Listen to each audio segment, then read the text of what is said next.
mo naman kayo? Isa pa yon. This is my life. Alam ko na to, Boss Kayo.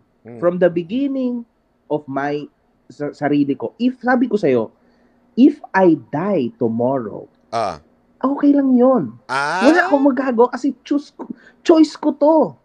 I've chosen this life. Hindi naman ako pinilit ng tao, di ba? Even yung nagbabayad sa akin, hindi niya ako pinilit. Proud na proud. Proud na bayaran ito. Ay, nako. Ito nga, i-type nyo lang kung sino sa tingin nyo nagbabayad sa kanya. Sige nga, ako nagtatanong lang ako sa inyo ha. Sino kaya ang nagbabayad sa kanya? Sino kaya ang may pinakapakinabang sa pagbanat sa mga Duterte? Sabi nito, wait, ba't ka nag-iiyak? Bumabanat ka nga nang walang pakundangan, tas iiyak ka kapag nabalikan ka. O, tamba.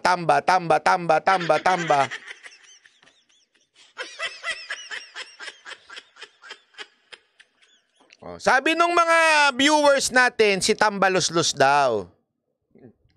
Alam mo, Tambaloslos, panoorin mo itong bata mo. Nilalaglag ka. Gusto mo ganito ang bata mo? Sasabihin na bayaran siya ninyo? Hindi ko sinabi si Tamba. Ito lang mga nagsasabi dito si Tamba. Pero isipin mo, ikaw Tamba, kung ikaw ang nagbabayad dito, mag-isip-isip ka. Mantakin mo ilaglag kayo.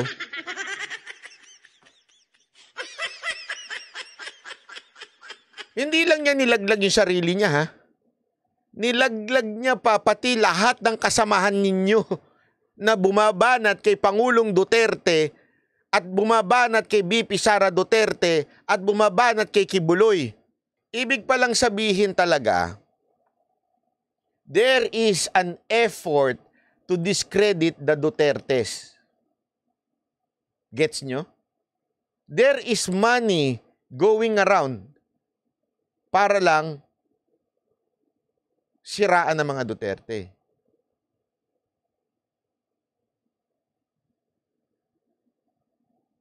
Yung mga kaalyado ni Pangulong Duterte sa Senado, ba't hindi nyo i-hearing to? Diba? Paaminin ninyo. Since mahilig naman kayo sa in aid of legislation.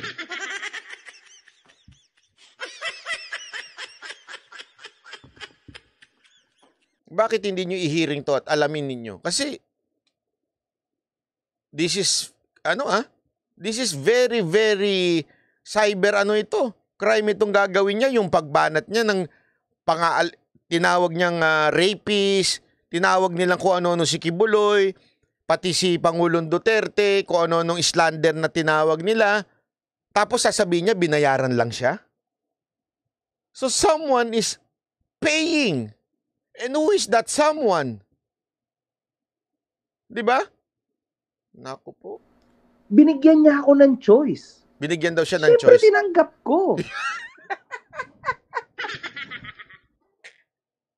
Siyempre tinanggap ko. Proud. Kasi I have a lot, I want to have a lot in life.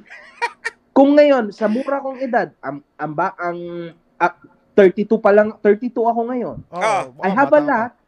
Ngayon, if I die young, sa edad ko na to, it's okay. Kasi nakuha ko na yung buhay na gusto ko, na yung ibang tao, in 100 years pa nila makukuha. Mukha talagang pera. Di ba? Pera talaga. Ito ang mga tinatawag nating materialistic na tao. Love of money. Alam mo, ito, makabobo, ay makagago. Seryosong matter na ito. Maraming, hindi lang sa bayan natin, maging sa ibang bansa, mga milyonaryo na malayo sa'yo. Wala ka sa kalingkingan. Mga milyonaryo, mga sikat. Dumating yung panahon bago sila matigok. Isa lang ang sinabi nila. Lahat ng effort nila wala. lahat ng kanilang pagsusumikap sa buhay, baliwala. Marami niyan. Yung iba nga sikat na sikat pa eh. Ano ginawa? Bakit? Life is not all about money. If you think life is all about money, you're wrong. If you think life is all about material things, you're wrong. Don't ever forget, you came from dust and you will go back to dust. Gusto mo maalala ng mga anak mo, mga mahal mo sa buhay, ito si makagago, tangina bayaran to. Inamin niya. Yung pera ng mga politiko, pinakinabangan niya. Yun ang gusto mong iwang legacy sa buhay mo. Ito, walang biro ito. Think about what you're saying. Darating kasi yung panahon, magkakasakit ka. Darating yung panahon, lalapit ka na sa totoong buhay. Diba? The problem kasi with people, ito seryosong bagay na to. The problem with people, they thought the ending in life is here on earth. Huwag niyong kakalimutan, this is just 70 years of your life, 80 years of your life, 90 years of your life, or even 100 years of your life. But after your life here, there is eternal life. Alam mo ibig sabihin ng eternal life? Panghabang buhay. So, ibig lamang pong sabihin nun, may iba pang saysay ang buhay more than what you are going to get here on earth. I will not be spiritual sa'yo. Simpleng-simple lang. Darating ang panahon na pagsisisihan mo, na akala mo, masaya ka sa mga ma-achieve mo sa buhay, sa mundo na to. Kaya nga, true happiness, yan ang pangako ng money. Yan ang lies ng money. Kasinungalingan ng pera. Na pag may pera ka, masaya ka. Brad, matuto ka sa mga taong milyonaryo at sinabi nilang, wala din pala. Lahat ng pera, wala din pala. Darating ang point. Alam mo, eto, Google mo na lang eh. Ano ang mga huling words nung founder ng Apple bago siya mamatay? Ang dami pa dyan. Hindi lang ho yan. Even the richest person recorded on earth, si Solomon. Anong sinabi niya about money? Think about it. Kasi kung yan ang meron ka na ugali, kawawa anak mo. Example, yun yung mentality ko. So, kumbaga, syempre, boss kayo, sa bawat action mo, there will always a reaction. Normal yun, that's life. Alam ko na yan. From the start na tumitira ako ng politiko, I know. Syempre, umaksyon ako, syempre may reaction. Pabalik, syempre naman. Boomerang to eh. Diba? Masakit. But you know, anong gagawin ko sa takot? Actually, sinasabi niya, ako takot. God damn, sobrang dami ko na napatunayan sa social media, sa sarili ko. Anong napatunayan mo? Nagago ka? Yun ang napatunayan mo? Lorna, Mauricio, maraming salamat. Anong napatunayan mo? Wala! Isa lang ang napatunayan mo. Bobo ka. At saka, gago ka. At saka, bayarang ka. Yun ang napatunayan mo. Puta, bata pa ako. Patapon na yung image ko sa social media, boss kayo. So? Wala na, it's over. Oh. Bata pa ako. Anong ikatatakot ko ngayon? Yes, may mga anak ako. But as I told you, if I die tomorrow, I die tomorrow, man. You only die once. That's it, man. Di ba? YOLO. You only live once. Died sa kanya. You only die once.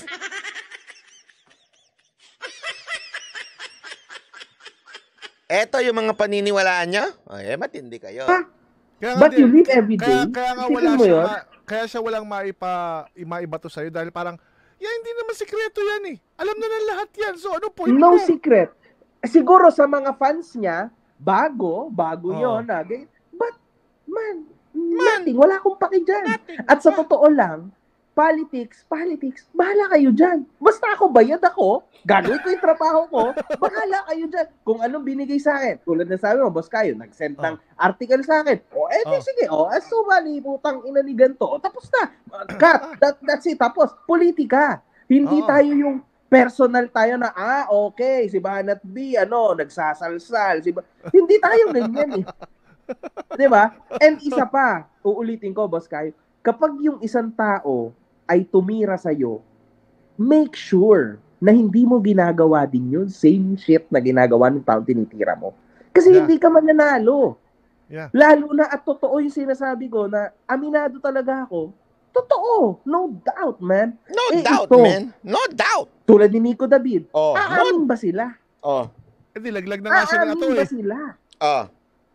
Diba? Kaya ba nilang lunukin yung mistakes nila? Yun ang tanong. Kaya ba? Hindi kaya. Kaya nga bakit siya? Sa'yo eh. Yes. Boss kayo real talk. Ito, Banat B. Para talaga to sa'yo. YouTube to, Hindi to basta-basta na. Libre, kasi hindi ka bayad dito eh, no? Libre tira, yan, no? Hindi ako bayad dito. Dito ako kay Boss Kayo. May plano ako 100,000 subs. Banat B, alam mo, tangina, alam ko kung magkano ang ibinabayad sa'yo. Mas malaki binabayad sa'yo kaysa sa akin, Banat. Alam ko na mas binabayad sa'yo. Mas malaki yung binabayad sa'yo kaysa sa akin. Alam mo, sa pagsasalita nun, lalo niyang pinatunayan na bobo talaga siya. So, ibig sabihin, mas mahalaga pala ako sa'yo. Inamin mo na may kwenta pala akong vlogger kaysa sa'yo. Tanga talaga. Ay, nako. Pambihirang buhay ito. Una, wala kang ebidensya. Patunayan mo muna. Pangalawa, nakakahiya ka naman. Mas malaki ang bayad sa akin kaysa sa'yo. Mantakin mo, Duterte, Nasa kampo ko ng Duterte, mas malaki pa ang bayad ni Duterte kahit mas may pera yung nagbabayad sa'yo. Tingnan mo yung logic, Ito, sakyan natin yung logic niya. Nabayaran ako. Sino magbabayad sa akin? Si Duterte. Tama, mali. Kasi si Duterte dinidepensahan ko, mga Duterte. Sino mas may pera? Si Duterte o yung mga nakaupo ngayon na nagnanakaw dyan sa Kongreso? Definitely, mas malaking pera yung, grabe, billion nga yung insertion sa budget natin So, mas malaki pera ngayon ng mga kongresista. And yet, mas malaki bayad ko. O di para mo sinabi, mas tanga ka. Ang bobo talaga. Ay, kawawa naman tong taon to. Sarili niya sinusunog niya, di ba?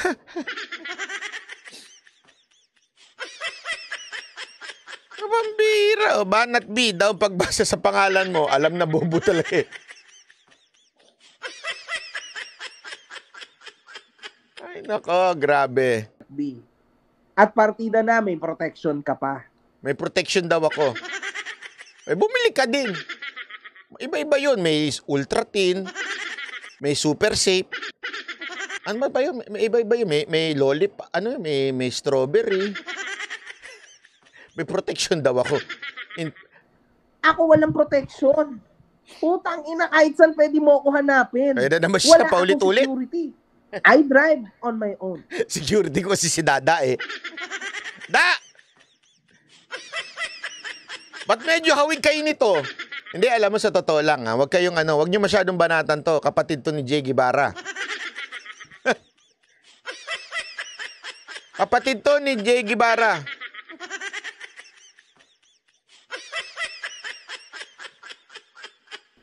Now, Banat B, sabi mo sa akin kung takot talaga ako sa'yo, gusto mo suntukan tayo sa loob ng drum. Hindi ka magkakasya doon. Ang laki-laki mo eh.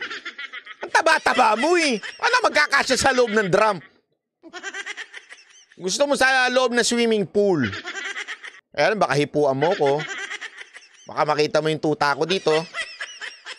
Pre, tangina, takot sa'yo, man. How? Paano? Paano? Sabihan niya, bobo ko, tanga ko. Mas bobo, tanga ka. Kasi isipin mo, Boss Kayo, hindi niya sinasabi ang katotohanan sa tao. So, ginagawa niya, bobo, tanga na nga siya. Ginagawa niya pang bobo, tanga yung sarili niya sa tao. Yeah. Kasi hindi niya nga maamin eh. Na? Hindi niya maamin. Na ano? Alam ko, Boss Kayo, mas malaki pa iba-iba pala tayo. sa'yo?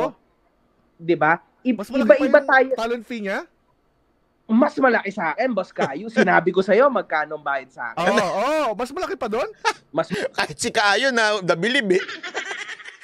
Tangin na mga to. Nilalaglag nila yung mga sarili nila. Mas malaki daw ang bayad sa akin. Aminado sila, mga bobo sila. Kaysa sa akin. Alam mo, natawa ko talaga nung narinig ko yun eh. Kasi pwede naman yung sabihin na pareho kaming bayaran, pero huwag mo na sabihin na mas malaki ako. So para mo talaga sinasabi na mas lamang ako, mas hinahanap ako ng mga politiko kaysa sa'yo. Anong kabubuhan yun? Grabe, no? Pambira ka. malaki pa doon. Ito pa, Boss Kayo. Political beliefs natin, iba't iba sa isa't isa. It's fine. It's okay. Pilipino naman tayo.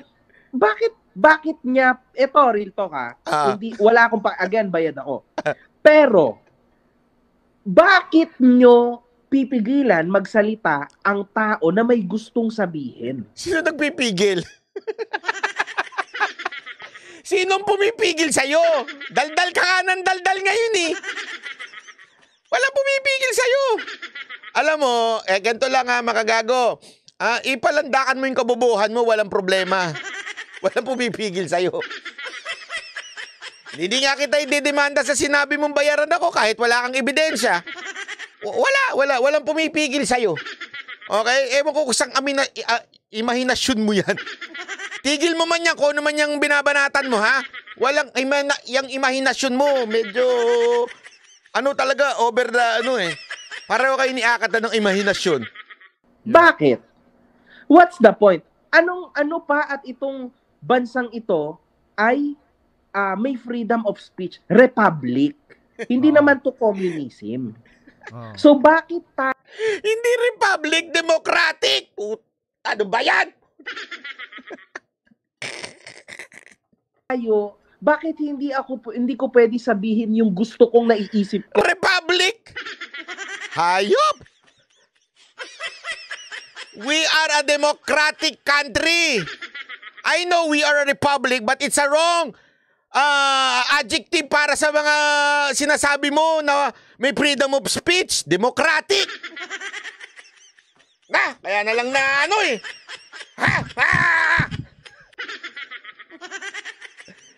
Ay, Diyos ko po.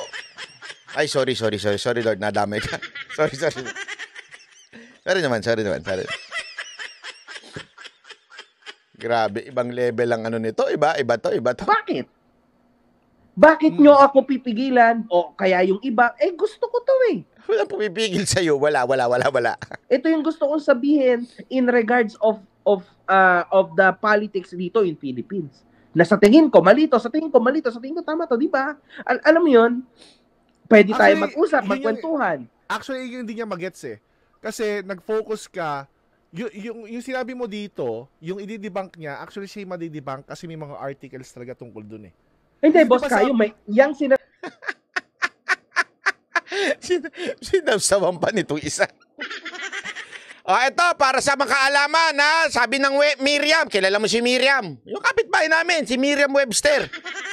Ano ibig sabihin ng republic? A government having a chief of state who is not monarch and who in modern time is usually a president. In other words, republic is a form. Hindi ho siya, ibig sabihin, adjective, na ang ibig sabihin o synonyms ay may freedom of speech.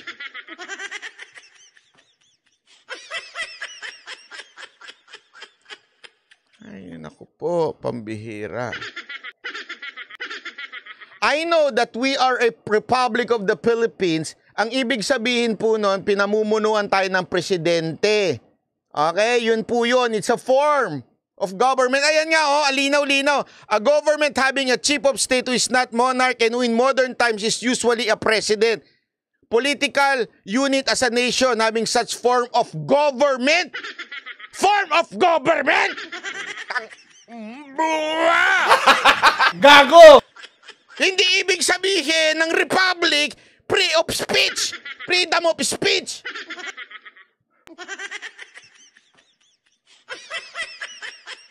Baka ang sinasabi mo, we are a democratic country. May demokrasya tayo. Mas nauna ka pa niyan, ha? Sa lagay na yan, mas nauna ka pa sa politika. Wala ka nang pinagkatandaan. Wala kang pinagkatandaan.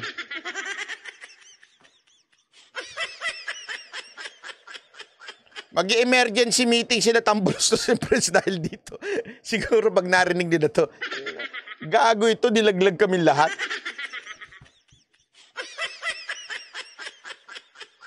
Kasi wag ka nang magmagaling sa politika, wala ka talagang alam. Ang alam mo lang mang-dish ng mga kapwa mo. Na pare-pareho naman kayong sinto-sinto. Sabi ko, puro article yan. Correct. Walang labis, walang kulang. Galing sa news lahat. Yan Kaya yung hindi siya pinaka-legit. mauubra eh. Kaya hindi siya uubra. Hindi daw tayo uubra kasi galing daw sa news. Ano ba nasa news? Sige nga ho. Meron na hubang kasi ang dinidebunk niya dito yung sinasabi kong hindi naman guilty pa si Kibuloy. Hindi pa ho guilty si Kibuloy. Saang article mo nabasa na guilty na si Kibuloy? May warrant siya, di ba? Tanga talaga.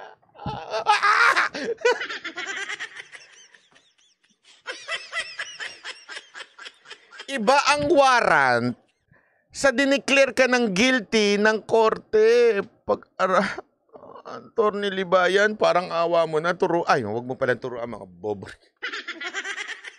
Wag na ikaw magturo, wag na rin. Ay, Piskal! Piskal EJ, ikaw na magturo dito. Bira. Kasi hindi siya makapuntos kasi I can provide the articles right now. What article? Meron. Lahat. Meron. Asan? Anong article yun? Article-tikulin mo yung sarili mo. Okay. Minsan niya, boss kayo, binabasa ko pa lahat eh. Binabasa ko yung buong article. So, wala. Hindi naman ako ang nagsabi, kundi yung journalist. News. So, nagko-comment lang ako, opinion ko bilang dun sa article na yun. Walang dagdag, walang kulang. You know why? Because we are a republic.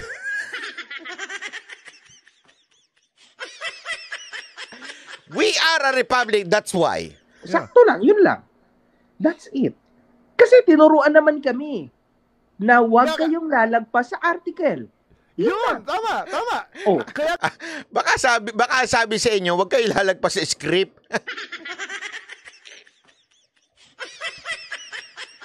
Yung sino man na nag-recruit dito, parang awa mo na. Pakinggan nyo to, nilalaglag na kayo. sabi ko sa kanya, bigyan ka ng tip, insider's information. Etong mga to, pag umatake itong mga to, synchronize yan at may basihan. Yes! Kaya mag-script ka na rin para makapantay ka man lang. Mag-script na rin daw ako para makapantay. So, aminado sila, scripted lahat ng banat.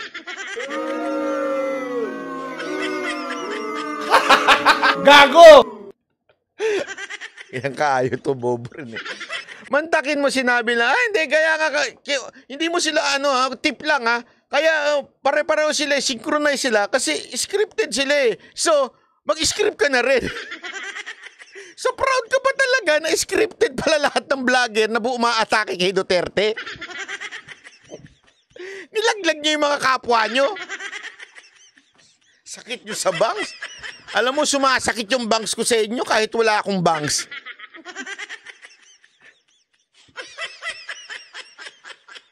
Kasi, now kung totoo, boss kayo, no offense sa'yo, boss kayo, kasi ibang klase yung utak mo, ibang klase ikaw at si Atty. Libayan. Pero boss kayo, kung siya nire-risk niya everything against siya sa government, Yup. tangina, Banat B, ikaw yung masasabi kong dakilan, tanga at bobo. Nang hindi bayad, no? Nag-risk ka ng buong buhay mo para sa wala. Okay ng ina. Tapos tumawa pa yung isa. Nagre-risk daw tayo para sa wala. Ay, nako. Halatang wala kang pinaglalaban, kapatid. Halatang wala kang pinaglalaban sa buhay. Alam mo, nagre-risk kami hindi dahil sa bayad. Nagre-risk kami kasi nakikita namin na tinatarantado, ginagahasa na ang ating konstitusyon. Kaya nga tayo, di ba may kantang nang mamatay ng dahil sa'yo? Yan ang sinabi ng ating mga bayani. They risked their life for the sake of freedom, kalayaan natin sa mga sumakop sa atin noon. Ngayon, tuloy-tuloy pa rin po yung revolusyon na yan. Sinasakop tayo ng mga politikong, mga oligarch, na inuubos ang pera ng taong bayan. Sila na ang sumakop sa atin, kapwa natin Pilipino. And we are risking our lives fighting for freedom from these oppressive congressmen in our country. Tapos sasabihin mo, bobo ang mga lumalaban para sa bayan? Aba, malala ka, Brad.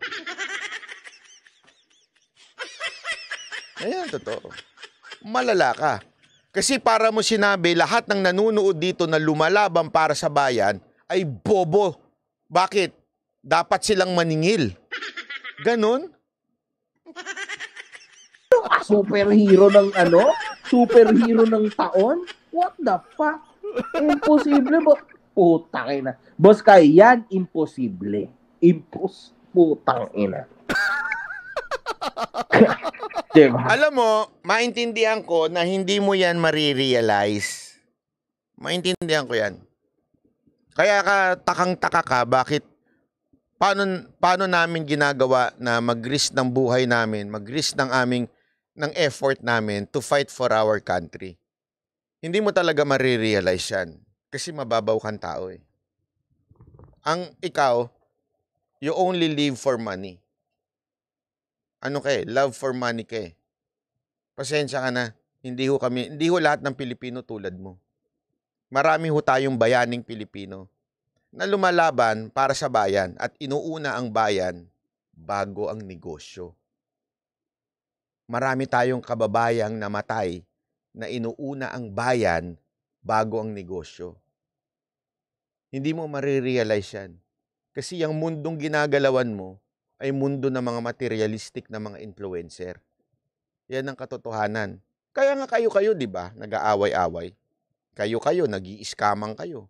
Yung iba mo mga kasama, ewan ko kung kasama ka dun sa nag-scam. Hindi ko alam. Pero bakit yung mga kapwa ninyong influencer, scammer? Kasi nabubuhay kayo na nagpapayabangan kayo sa pera. Sino mas mayaman? Sino may kita? So, ididish mo yung may mga kumikita. Di ba? Yung mga dinidish mo, yung mga may pera, nagyayabang ng pera. Bakit? Naapakan yung ego mo eh. Hindi pwede, ako lang may pera. So, kayo nagyayabangan. Yan ang mundong ginagalawan mo, kapatid. Yung mundong ginagalawan mo, mundo ng mga materialistic na mga influencer. Kaya hindi ka babagay sa politika. Dahil etong mga nanunood dito, tulad nila Jemari Sakay, yung mga yan, naglalabas yan, nagsasalita yan, because pinaglalaban nila ang bayan eh. Hindi nila iniisip. Kaya nga mga tunay na Duterte supporter, sila pa yung naglalabas eh, ng pera eh. Di ba ako maalala nyo noon, nung nangangampanya si Pangulong Duterte, kanya-kanya tayong print ng t-shirt. Kahit kami, namimigay kami sa Mocha Girl Show, nakailan libong t-shirt kami. No? Hindi ho yun, singil kay Pangulong Duterte. Walang pera si Pangulong Duterte noon. Kinampanya namin ng libre. Nagpa-print kami ng t-shirt, sombrero, lahat ginawa namin. May mga ganyan tao.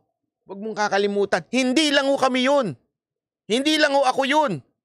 If you're saying na ako yun, nagpapakahiro, no! Ang daming Pilipinong ganyan. Nagkataon lang, yung ginagalawa mong mundo, puro mukhang pera.